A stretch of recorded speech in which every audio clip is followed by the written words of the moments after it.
Righto, what's up lads? It's me, your least favourite YouTuber with the most pinchable cheeks. How you doing? Today's video is about failure and how important it is. Odds are you know who Tom Brady is.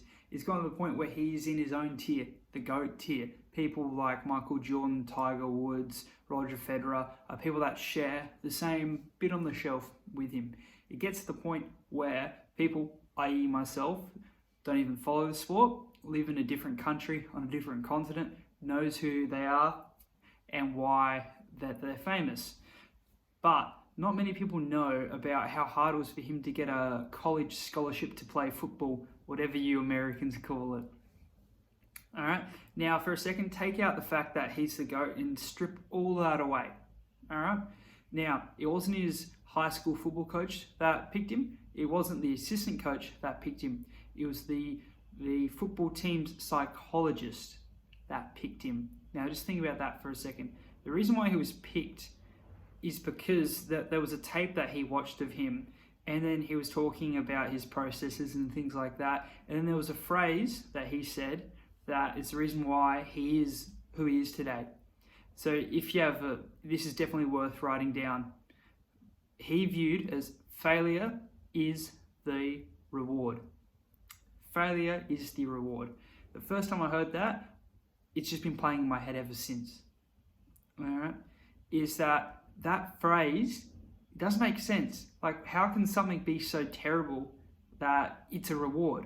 Think about it. From your brain to your nervous system to everything, you react negatively to failure. No one strives to get up today and be like, yes, I want to be a failure and all that stuff. And that's why he viewed it as the reward. It got to the point where he conditioned himself so much that he wasn't afraid to fail. Like, I'll admit, this shows my lack of knowledge when it comes to NFL, but just say, for instance, he was going to throw a Hail Mary and all of that. He wasn't afraid to fail, so he would do it, and that's what put him above everyone else. It's because of that mindset. And here's another thing I want you to remember. Write this down if you will. Write this down if you will. Anyway, it doesn't matter where you are. All that matters is where you're going. Now think of that for a second. Something that I never understood until recently, but now I'm a big firm believer, is that being a big fish in a small pond is a tragedy. All right? Now, I'm going to talk about my own personal experience here and put myself a bit on the line. All right? Now, I was born with, let's just say, this condition. It's called dyslexia and dysgraphia, all right? As well as I grew up learning a different language that wasn't English. English is my second language, all right? So if you don't know what dyslexia and dysgraphia is, basically it just means that reading and writing is harder for me than most people, all right? And that's not like the doctrine term, that's just if you don't know what it is. And basically school, it was hell, all right? But the thing is that now when I think about it, school isn't the problem. I mean, it does have a lot of problems, but it was me, all right? Now, after I filmed, now I've got that out of the way, after I filmed the last video, the next day I had a test. And I woke up with a spring in my step. I studied really hard. I actually did. I studied hard, I practiced all that kind of stuff, and then, I felt that momentum and everything in the universe was going my way, and with all that, I still failed. And this is the point. This is the reason why I wanted to tell you. First off, humble pie tastes a little dry, but we all got to eat it from time to time. Now, the person that got the highest grade in the class is a mate of mine, and then when we were in the hallway, is that he asked me why I had a smile on my face and why did I giggle or like have a little bit of a laugh after I saw the results, because I failed. And I said, because it's funny. And because it still is funny, is that you can try hard at something and then it still not go your way. Like the person that wins the race and the person that comes last have the same goal.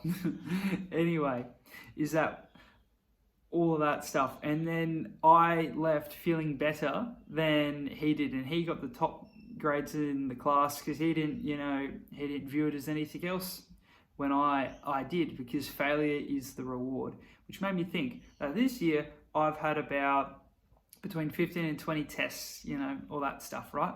And then out of those, I've failed 5, all right? But the thing is that after every one I failed, when I just resat it, I passed it, and I did really well. And then the thing is that now I know that with this test here is that, don't worry, I'm not even stressed, all right? When I do the reset, I am going to ace it, all right? Because first off, I know what I'm going into, and also is that I'm no longer afraid to fail. So those 50-50 questions, I know why I got them wrong, and then which way to go, all right? Now, back to school, is that, because I have dyslexia and dysgraphia, I would use that as an excuse to not try when it came to things, all right? Now, what happened is that, I don't know what it's called in other places, but in my school it was called like special ed, which is a term I really don't like. Is quite demeaning when you think about it. Anyway, so basically, because of my condition and all of that, I was put in this class, and or normal stuff, I was just put to the back of the room and just, shooed away, because they just wanted to get me through, so that on their report card they looked, like that they were a good teacher, that everyone passed and all that stuff, right? But the thing is that the reason why that, looking back, because I never tried, because I was too afraid to fail, because I just assumed that I was a failure, and that every single time I was going to do a test or something, I was just going to continue to fail and all of that. And because of those factors is that I became a big fish in a small pond. In special ed, I felt it was really easy, and I took the path of least resistance. All right. Now, looking back, like I said before, this is what I mean by school wasn't the problem, it was me. It was my attitude and how I viewed it. Now, through this series and things like that, when I talk about my accountability buddies, yeah, that's you right there. This is points of that I want to bring to attention from my own experience, that I really hope that you, if anyone's watching out there, can get something out of it. It's because I'm no longer that person. Well, I really am. He exists. That person that just doesn't try and then uses excuses and doesn't take responsibility. But the thing is that I don't want to be that person. Now, he's in the back, but I'm going to keep on pushing him there. He's no longer in the front. And yeah, and through this, like the last video, this is difficult to get over, like to say and all that, but I'm not going to let those factors stop me from going to where I want to go. And yeah, so I really hope that you got something out of this this video here. And yeah, I'll hopefully by the next one I know how to end these. But yeah, so thank you for listening, and I'll catch you.